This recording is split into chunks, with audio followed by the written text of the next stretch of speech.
The Midnight Visitor, a chilling horror story. You'll never forget. Full narration. They say some buildings don't forget the people who pass through them. Even long after you've left, after you've buried the memories and convinced yourself it was only your imagination, something waits. Watching, listening, counting the days until you come back. Tonight, Claire Thompson never meant to return to Ashford Pines. She thought she'd left that chapter behind, left the cold halls and the smell of old antiseptic to rot in the dark. But sometimes, life doesn't give you a choice. Sometimes, the past calls you home whether you're ready or not. Outside the windshield, the storm was gathering strength. Snow twisted through the air like pale hands, clawing at the glass. In the passenger seat, Jason hadn't spoken in miles. His breath came in slow, shallow bursts, as if he was already bracing for what waited beyond those crumbling doors. Claire knew that the longer they stayed on this road, the closer they came to something she had spent half her life trying to forget. And this time, she couldn't pretend it was only a story. Because tonight Ashford Pines was waiting for her return. Claire kept her hands tight on the steering wheel, knuckles pale against the cracked leather. Every mile marker felt like a countdown. The highway seemed emptier than she remembered, just a long black ribbon vanishing into the snow. Jason finally spoke, his voice raw. "I can't believe you agreed to come back." She didn't look at him. "It's the only way. You know that." He shifted in his seat, the old duffel bag at his feet rustling. "Maybe, but I don't have to like it." Claire had told herself 100 times that this was only a building. A place where bad things had happened, yes, but not something alive, not something that could hold on to you after you left. But the truth was harder to ignore in the dark. Ahead, the exit sign loomed. Ashford Pines State Hospital. 2 miles. She felt her chest tighten. A memory tried to surface. Her father's voice, low and broken, telling her never to go back. She swallowed it down. Beside her, Jason pulled out the old patient log they'd found in the attic. He traced the name on the first page with one finger. "Dr. Jonathan Rourke," he murmured. "Your dad saw something here, didn't he?" Claire nodded, her throat too tight for words. Her father had worked at Ashford Pines until the winter he disappeared. Everyone had said he ran off, lost to grief or madness. But she'd never believed it. Because that same week, she'd found his final note scrawled in shaky handwriting. It wasn't addressed to her or her mother. It was addressed to the thing he said lived behind the locked doors of Ward C. She tried to focus on the road, but Jason kept reading. He wrote, "If you find this, don't let her see you. Don't speak her name." Claire swallowed, her hands slick on the wheel. "What do you think he meant?" Jason asked quietly. She closed her eyes for half a heartbeat. "I think he was trying to warn us." The wipers scraped across the windshield, clearing just enough snow to reveal the iron gates ahead. Even from a distance, she could see the outline of the main building rising above the trees, black windows staring into the night. It looked exactly the way she remembered, as if no time had passed at all. Jason's hand trembled when he reached for the door handle. "Are you sure we have to do this tonight?" Claire took a slow breath. "If we wait any longer, we'll lose our chance. Once the state finishes the demolition, everything in there will be gone." "Maybe that wouldn't be so bad." She turned to look at him, her voice steadier than she felt. "You saw what was in the logs. My father wasn't the only one who disappeared." Jason hesitated, then nodded. Claire pulled the car up to the gates. The headlights fell across the rusted chain and the "Keep Out" sign, half buried in snow. As she killed the engine, she felt something shift in the air, like the building itself was holding its breath. She knew this place wanted them to turn back, but tonight, she was done running. She opened the door and stepped out into the cold. The wind cut across the parking lot like a blade. Claire pulled her coat tighter and moved toward the chained gates, her boots crunching over old salt and gravel. Jason followed a step behind, clutching the patient log against his chest as if it were the only solid thing left in the world. The padlock was rusted but still held fast. Claire took out the bolt cutters she'd borrowed from the maintenance shed behind her mother's house. She hesitated, feeling the weight of the moment. Once they went inside, there would be no pretending this was just a bad memory. With a sharp crack, the lock snapped. The gate swung open with a metallic groan that seemed too loud in the frozen dark. They crossed into the grounds, snow swirling around their legs. The main entrance loomed ahead, two wooden doors beneath a crumbling archway. Someone had spray-painted a single word across the stone lintel: leave. Claire lifted her flashlight, tracing the letters with the beam. "I wish it were that easy," she whispered. Jason didn't answer. His breath came in unsteady clouds. At the doors, she paused again. It was strange how the cold seemed worse here, seeping straight into her bones. The building felt watchful, as if it recognized her. She swallowed hard and pushed one door open. The lobby was exactly as she remembered it from childhood visits. The check-in counter, the cracked tile floor, the bank of elevators sealed shut with yellow caution tape. But the air was different now. It smelled of mildew and something older, a coppery tang that made her stomach tighten. Jason stepped up beside her. "Where do we start?" Claire flicked her flashlight across the walls. "Records office is down that hall." He nodded, but she could see the strain in his face. Each step they took felt like walking deeper into a place the world had forgotten. Their footsteps echoed off the high ceiling. Once, this lobby must have felt alive, patients arriving with their families, staff in clean uniforms moving from desk to desk. Now it felt like a mausoleum. At the far end of the hall, Claire paused outside a set of frosted glass doors. Medical records, authorized personnel only. The knob turned easily in her hand. The door swung open onto darkness so complete it seemed to swallow the flashlight beam. They stepped inside. Rows of filing cabinets lined the walls, their labels yellowed and peeling. On a sagging metal table sat a single binder, its leather cover warped with age. Jason ran his hand over it. "Do you think this is it?" Claire hesitated. Only one way to find out. She flipped the binder open. The first page bore her father's handwriting, precise, neat letters she'd recognize anywhere. Patient, Eleanor Price. Observed repeated episodes of dissociation. Claims of being watched by a woman in the West Wing. Jason swallowed. Eleanor Price. That's the name from the ledger in the attic. Claire turned the page. Another entry. Patient, William Collins. Reported seeing figures at the end of the corridor. Hearing voices late at night. Expired 4:03 a.m. 'Cause undetermined. A chill slid down her spine. "This isn't just patient notes," she murmured. He was keeping track of everyone who saw her. Jason looked up, his face pale. "Claire, look." He pointed to the back wall. Someone had scratched words into the plaster, the letters deep and ragged. "Let her in." Claire's throat closed. For a long moment, neither of them moved. And then, from somewhere deeper in the building, came a slow, deliberate knock. 3 times. She felt her heart stutter. Jason gripped her arm. "We have to decide now. Do we keep going?" Claire swallowed, her voice steady even as her hands shook. "Yes," she whispered. "We came for the truth. We're not leaving without it." Nathan took a slow step forward, the beam of his flashlight cutting through the stale dark. The air here seemed thicker, somehow more oppressive, as though it remembered every breath and scream it had ever held. Beside him, Harper exhaled a shaky breath. "You ever feel like this place is trying to remember us too?" she whispered. He didn't answer. He couldn't. The hallway ahead was lined with doors, each with a small rectangular window.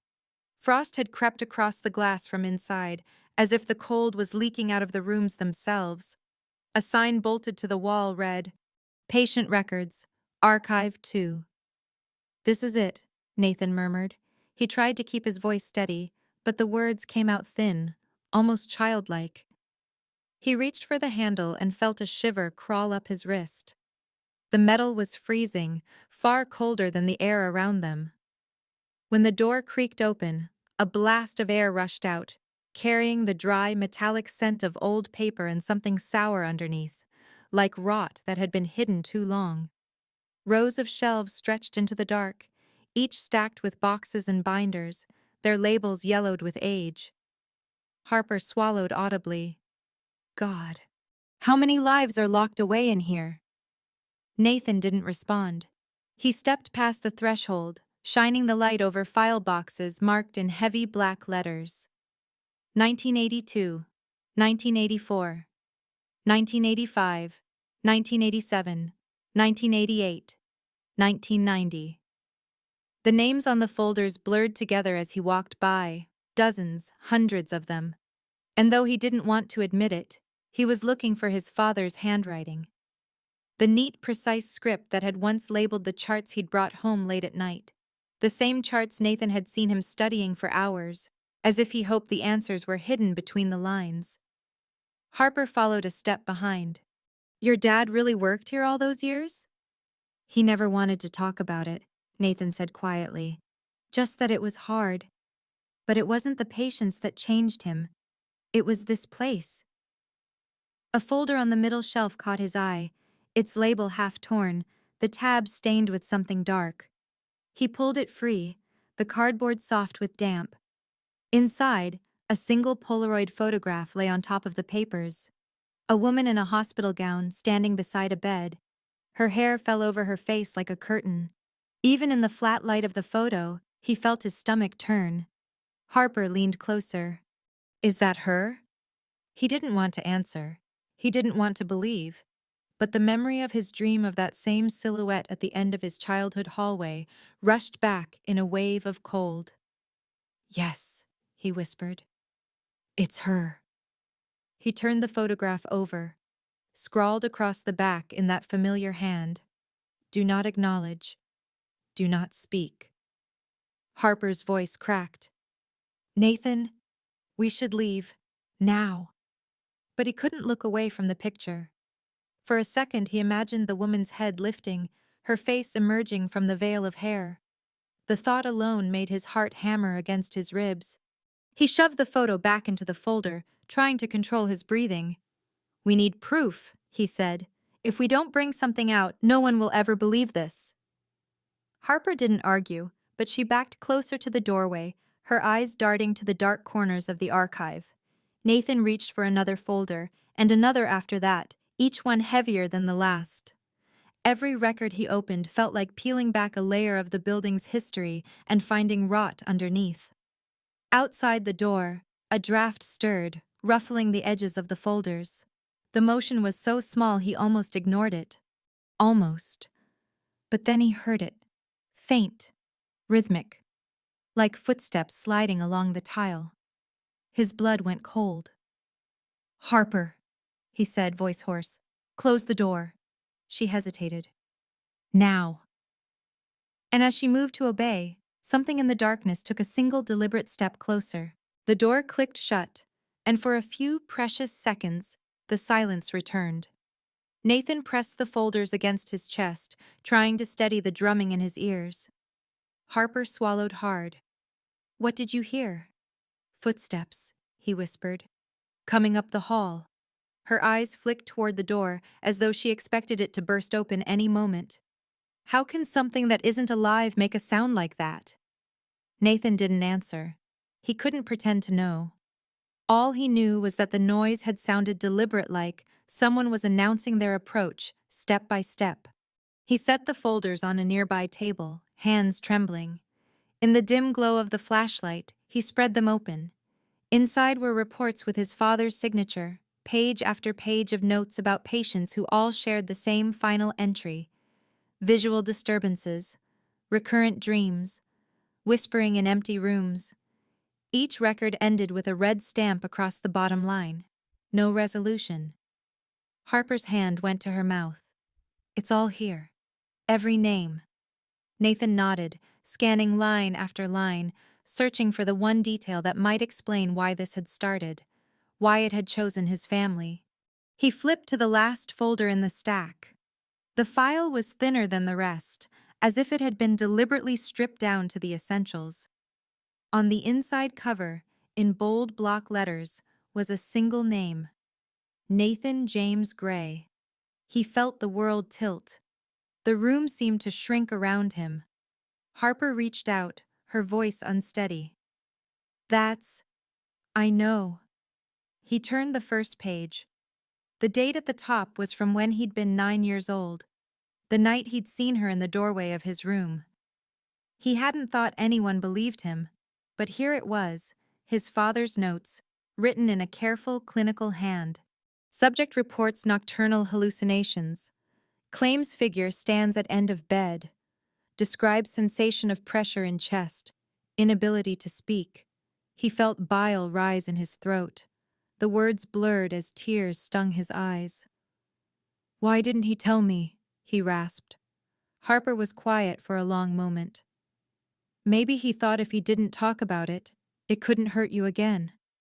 "But it did," Nathan whispered. "It never stopped." He flipped to the final page. A single sentence was written across the bottom. "If you are reading this, you must not look directly at her." As if in answer, a noise stirred beyond the door. Softer this time, almost curious. A sound like fingertips brushing the wood. Nathan forced himself to breathe. He gathered the folders and tucked them under his arm. "We have to get out of here," he said, voice tight. Harper nodded, but her gaze darted nervously to the door again. "Do you think she knows what we found?" "I don't think it matters," Nathan said. "I think she's always known." They moved to the door together, listening. For a moment there was nothing but the hollow hush of the archive. Then, just as Nathan reached for the knob, a voice whispered through the gap beneath the door. A woman's voice, so close it might have been on the other side of his skin. Nathan, his name, spoken like a memory. Harper's breath hitched. "Don't answer," she pleaded. But he was already pressing a hand against the wood, unable to stop himself. He could feel the cold seeping through, as if her palm met his on the other side. In that moment, every nightmare he'd ever had about this place came flooding back. Every night he'd spent wondering if she was real, or if he was losing his mind. He knew the answer now. She was real, and she was waiting for him to look. Nathan's hand hovered on the doorknob, the cold pressing into his skin like a warning. He forced himself to pull it back. He couldn't look at her, not yet. Not when there was still a chance to stop this. Harper steadied her breath. "We have to leave, now." Nathan nodded, but even as he stepped away, something inside him strained toward the door, as if an invisible tether bound him to that voice. They slipped out of the archive and into the main corridor. The emergency lights buzzed overhead, casting broken shadows across the floor. Every doorway they passed looked like a mouth, waiting to swallow them. They moved quickly, feet scuffing over cracked tiles. When they reached the nurse's station, Nathan stopped, chest heaving. Harper turned, her whisper sharp. "What are you doing?" He set the folders on the counter, flipping through them until he found the entry with his name. His thumb traced the line where his father had written, "Subject marked. Avoid eye contact." Something in his chest clenched. "He knew," Nathan whispered. "He knew she wouldn't let me go." "He tried to protect you," Harper said. "The only way he knew how." Nathan closed his eyes. He could almost picture his father at this very desk, hunched over a ledger by the glow of a lamp, trying to make sense of the impossible. Recording every detail in the desperate hope that knowledge could keep the darkness at bay. But it hadn't worked. The records hadn't saved anyone. A shiver moved across Harper's face. "Did you hear that?" At first, he thought it was only the blood rushing in his ears. Then he heard it too, a slow, dragging step at the end of the corridor. Nathan looked up. A shape moved past the mouth of the hallway, tall, impossibly thin, the hem of a white gown trailing across the floor. Harper choked back a sob. "She's here." He didn't argue. He felt it in every nerve. "Come on." He grabbed her hand and pulled her toward the nearest stairwell. They descended in darkness, their footsteps echoing off the concrete. Somewhere above them, the footsteps followed, impossibly slow, but always drawing closer. At the bottom landing, Nathan threw open the fire exit. Cold night air washed over them like a benediction. He dragged in a breath so sharp it almost hurt. They stumbled out into the overgrown ambulance lot. Dead leaves crackled under their boots as they crossed the cracked pavement. The wind whipped around them, carrying the smell of rain and rust. When they reached the car, Nathan turned back. The hospital loomed in the darkness, its windows black, its walls silent. But he knew she was watching. He could feel the weight of her gaze settling across his shoulders. Harper climbed into the passenger seat, her hands trembling. "If we leave now, do you think she'll follow us?" Nathan didn't answer right away. He looked down at the folder still clutched in his hand. The last page was fluttering in the wind. "If you see her, you will never forget." He closed it and swallowed. "She doesn't care about walls," he said finally. "Or distance. She only needs you to remember her." He opened the driver's door and climbed in. For a moment, neither of them moved. Then, from somewhere inside the hospital, a light flickered to life, just one, in the upper floor where the records room waited. Harper's breath caught. "What is she?" Nathan turned the key in the ignition. The engine rumbled to life. "Not a ghost," he said quietly. "Something older, something that wears our memories like a mask." They pulled away, gravel crunching under the tires. As the hospital receded in the rearview mirror, Nathan knew it was only a matter of time before he'd have to come back. Because some doors, once opened, never truly close. The rain began halfway down the highway. Fat drops struck the windshield in a slow, uneven rhythm. Nathan kept his eyes locked on the wavering beams of the headlights, forcing his mind to stay in the present. But the hospital still clung to him like a scent he couldn't scrub away. Harper huddled in the passenger seat, her damp hair plastered to her cheek. She hadn't spoken since they left. He knew she was replaying everything, every scrape, every whisper, wondering if they had really escaped or only bought themselves a few hours. Finally, her voice broke the hush. "We can't run forever." He nodded. "I know." The wipers swept another sheet of water aside. For a moment, he thought he saw her in the reflection, a pale face in the glass, watching him with infinite patience. He didn't blink. He couldn't. "Those records," Harper continued, her voice hoarse. "Your father was trying to find a pattern. What if he was close? What if he knew what she wanted?" Nathan gripped the wheel tighter. He knew, but he never found a way to stop it. Maybe he didn't have all the pieces. He almost laughed. The sound caught in his throat, ragged. "You think we do?" She looked away, blinking fast. "I think we have to try." He turned off the main road, guiding the car down a winding lane lined with skeletal trees. At the end stood the small house where his father had lived after he resigned. The windows were dark, the porch sagging under the weight of rain and time. Nathan killed the engine. For a while they sat in the hush, listening to the rain tick against the roof. "Why here?" Harper whispered. "Because this is where he brought the rest of his research, the files the hospital never saw." He reached into the back seat and pulled out the battered folder. As he flipped it open, the pages inside shivered in the draft. Each sheet was yellowed and brittle, scrawled edge to edge with his father's cramped handwriting. Drawings, notes, symbols he didn't recognize, and a single word, repeated so many times it blurred into nonsense. "Witness." Harper leaned over to look. "What does that mean?" He shook his head slowly. "I don't know." Her finger traced the edge of a faded photograph tucked between the pages. A black and white image of Stillwater General before the new wing was built. In the corner, a figure stood apart from the construction crew. A tall woman in a long gown, her face lost to the grain of the film. Nathan's mouth went dry. "That's not possible." "Maybe it is," Harper whispered. "Maybe she was never part of the hospital. Maybe it was built over her."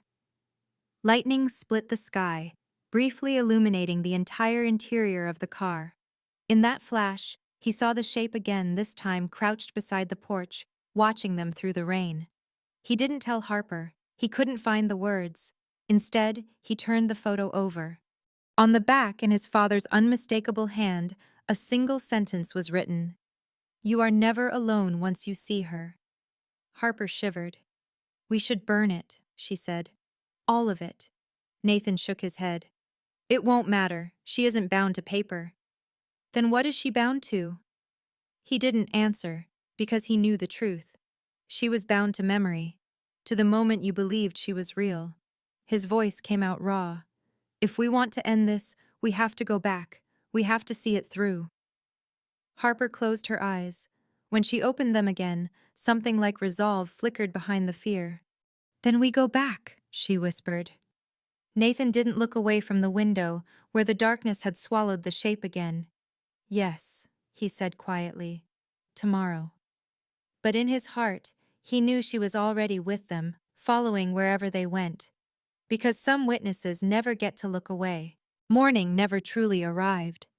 The gray sky stayed low and swollen, filtering dawn into a flat, sickly light. Nathan stood on the porch of his father's house, watching the road vanish into the fog. He felt the heaviness in his chest, like he was walking into his own funeral. Behind him, Harper sorted through the last of the files, her movements careful, as if touching them too quickly might trigger something. She glanced up when she felt him watching. "Are you sure about this?" she asked. He didn't answer right away. He thought of the figure he'd seen in the rain, of the photograph in the folder, of every story he'd heard as a boy. All of them pointed to the same truth. She was never bound by walls, only by memory. "We can't outrun her," he said finally. "We either finish it, or she'll finish it for us." Harper pressed her lips together, then nodded once. She picked up the old lantern Nathan had found in the garage, its glass cloudy, the wick dry but intact. "We bring this," she said. "If the power fails again." Nathan tried to smile, but it didn't come close. He turned back to the road. The fog had thickened, clinging to the trees like wet linen. Somewhere out there, Stillwater General waited for them. An hour later, the car eased to a stop in front of the main entrance. The building loomed behind the mist, its windows black and unwelcoming. Nathan cut the engine. Neither of them moved. "Do you remember," Harper murmured, "the first time you saw her?" Nathan's throat felt tight. "I was 7. My father was on call that night. He thought I was asleep in the break room, but I woke up, and I followed him." He closed his eyes, forcing the rest out. "She was standing at the end of the hallway, just watching him. He didn't see me, but I saw him nod to her, like he knew she was real." Harper's hand slipped into his. Her fingers were cold, but her grip was steady. "She's been waiting a long time," she whispered. Nathan swallowed. "Then let's not keep her waiting any longer." They stepped out of the car together. The wind shifted as if in welcome, pushing the fog around their ankles. He thought he heard a voice, soft, coaxing, calling from the broken windows above. Inside, the air was colder than any winter he'd ever known. Their boots left tracks on the dust-caked tile, but already the edges began to fade, as if the building was swallowing the proof they were ever there. The records room was just as they'd left it, drawers half open, papers scattered across the floor. Nathan moved to the desk and laid the old folder beside the ledger. "She knew my father," he said. "Maybe she even made him believe there was a way to end it." Harper crouched beside the ledger. "But he never did." "No." He picked up the lantern, turned the cold glass in his hands. The wick smelled faintly of kerosene. He struck a match and touched it to the cloth. A thin flame sputtered to life, painting the walls with a flickering orange. In that glow, the shadows seemed to tighten, as if drawing closer. Harper looked up, her voice hollow. "Nathan." He followed her gaze. At the far end of the room, the door they had locked the night before was open. Just a hand's width, but enough to see what waited in the hall beyond. A pale figure, motionless, watching. Nathan felt something in his chest loosen, a grim acceptance he hadn't known he was carrying. "Come on," he said. "If she wants us, she won't have to wait." They crossed the threshold, lantern held high. The flame quivered in the cold air. Step by step, the darkness swallowed them, until there was no line between past and present, only the long, silent corridor and the thing that waited at the end. And as they walked, Nathan knew one thing beyond any doubt. There was no running from what you carried inside. The hallway seemed longer than it had any right to be. Nathan counted each step, the slow scuff of his boot soles echoing off the walls. The lantern swung in his hand, casting slices of wavering light that only deepened the shadows. He tried not to look directly at her, but it was impossible to pretend she wasn't there. The figure stood halfway down the corridor, head tilted in a question that no voice would ever ask aloud. He thought he could see the outline of her hands' long, narrow fingers that never stopped trembling. Harper pressed closer to his side. "We don't have to do this," she whispered. He didn't answer, because he knew that was a lie. The choice had been made the moment he stepped back through these doors.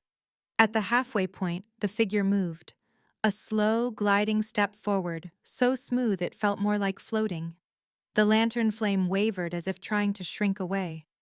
Nathan swallowed, forcing himself to lift his gaze. The air grew dense and sour, like old, damp cloth. His heart thundered so loud he thought it might crack his ribs. "Tell me what you want," he said, voice hoarse. Nothing. Not even the whisper he'd come to expect. Only silence, so complete it felt alive. He took another step. The lantern flickered, and in that instant, he saw her face through the veil of hair. Just enough to know it was no face at all, only a pale, smooth emptiness where features should be. A blank mask waiting for the shape of a memory to fill it. Harper's breathing turned ragged. "Nathan," she hissed. "We need to go."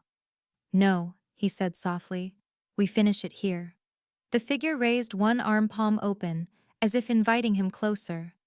And that was when he understood. This was never about vengeance or malice. She was hungry, yes, but her hunger was for something far older than fear. Recognition.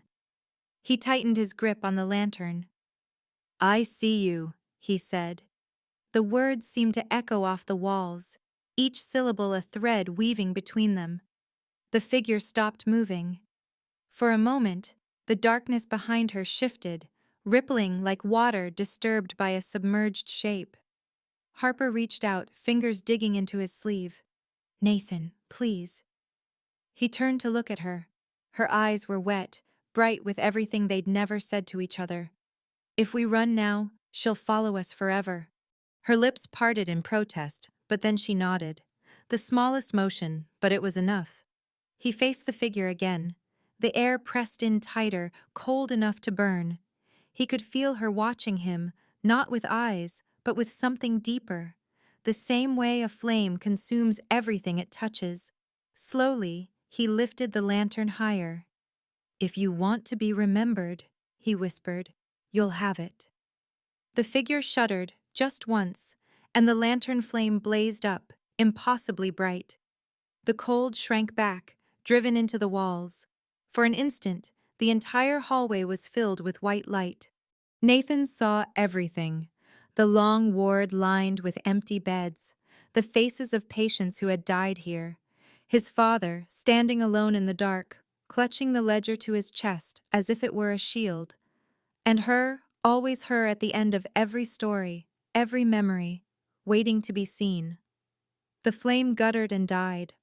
The darkness returned, but something had changed. The figure was gone. Nathan fell to his knees, chest heaving. The lantern clattered to the tile, cold and empty.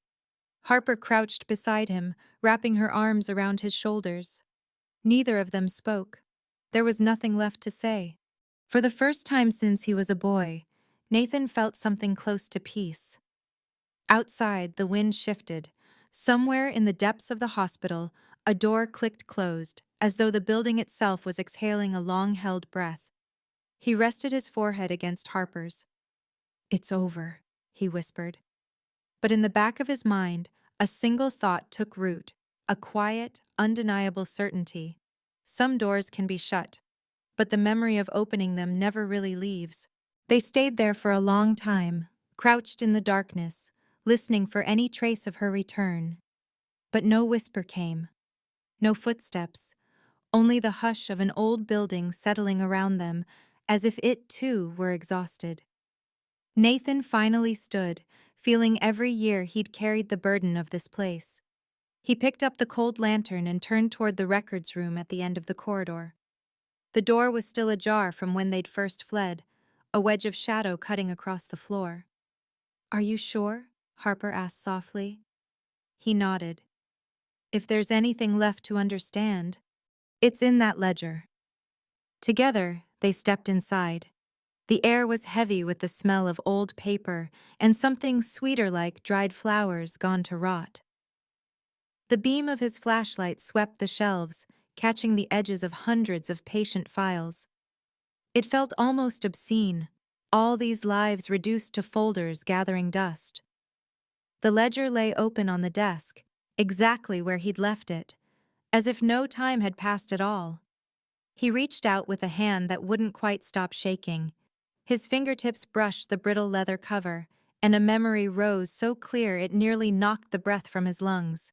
His father, sitting at the kitchen table in the half-light, pale hands wrapped around a coffee mug he never drank from.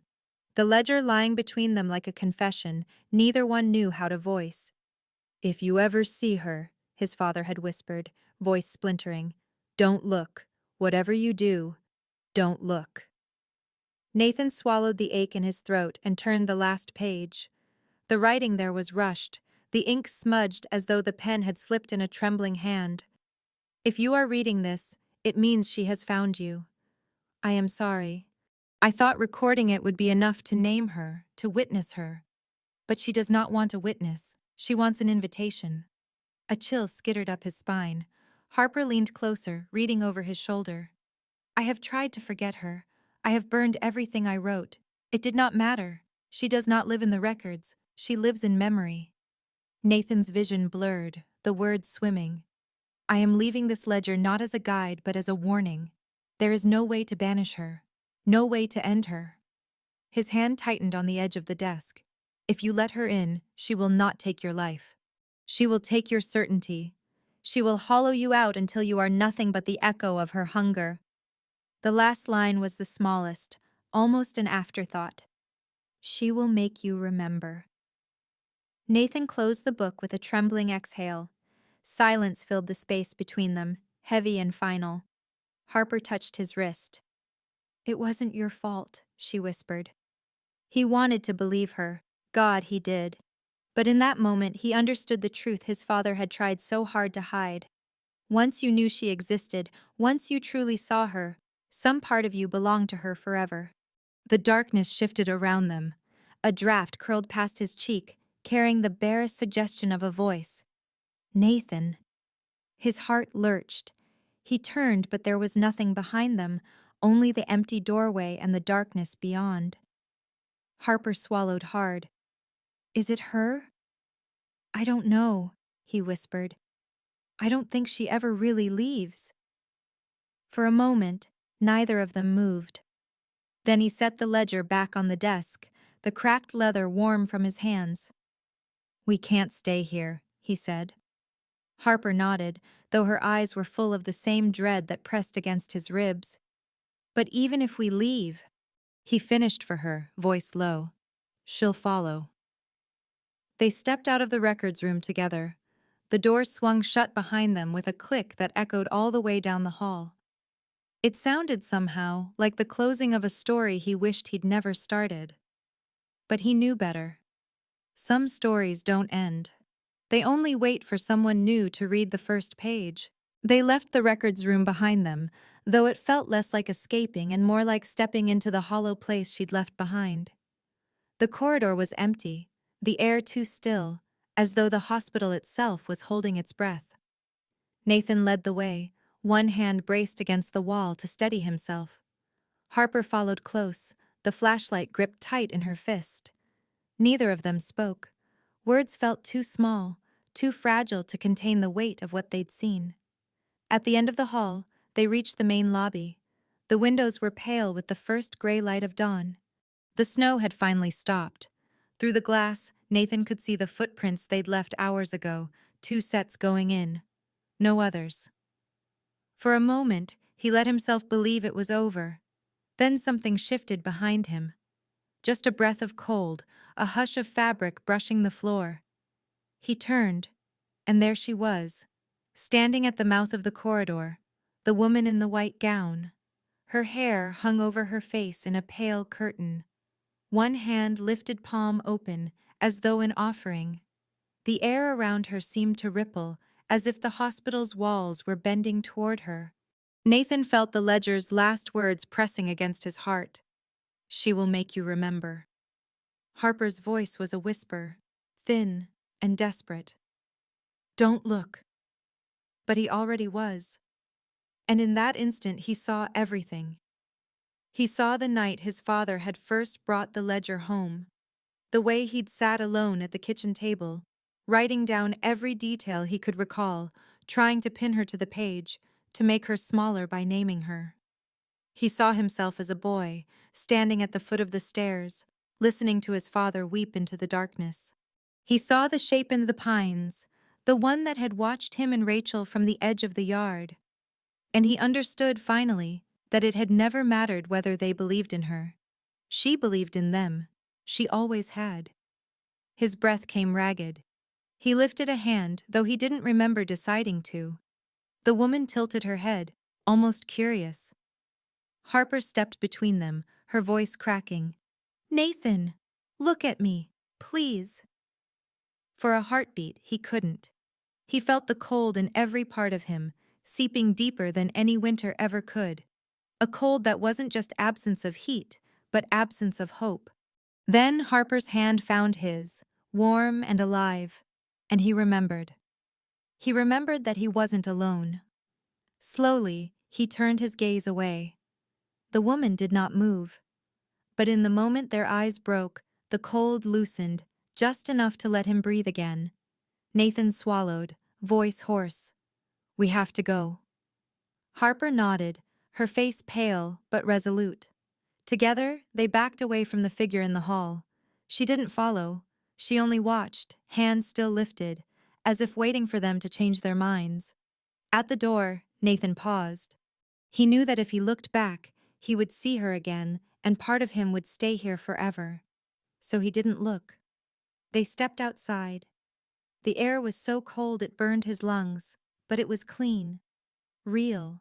And as they crossed the snow to the car, Nathan felt something shift inside him. Not release. He knew she would never give him that. But a kind of understanding. Some things cannot be forgotten. Some doors, once opened, remain ajar, and some truths don't set you free, they mark you. They climbed into the car. The engine started with a reluctant groan, headlights spilling across the snow-covered lot. Harper's hand found his again. "Do you think she'll come after us?" she asked, her voice barely more than breath. Nathan watched the hospital doors recede in the rearview mirror. The windows were dark, empty, but he knew better. "She never really leaves," he whispered. "She waits, until you remember." The road stretched out ahead, blanketed in snow and silence. They drove on, 2 figures carrying the memory of something too old and too hungry to ever truly let go. Beckham. Life lesson. If you take anything from this story, let it be this. Some darkness doesn't come from the outside. It grows from the things you bury and refuse to face. The more you deny it, the stronger it becomes. Whatever you're afraid of, whatever haunts you, it loses power the moment you name it. Even if naming it doesn't make it disappear, it proves you're still alive. And sometimes, surviving is the only victory you ever get.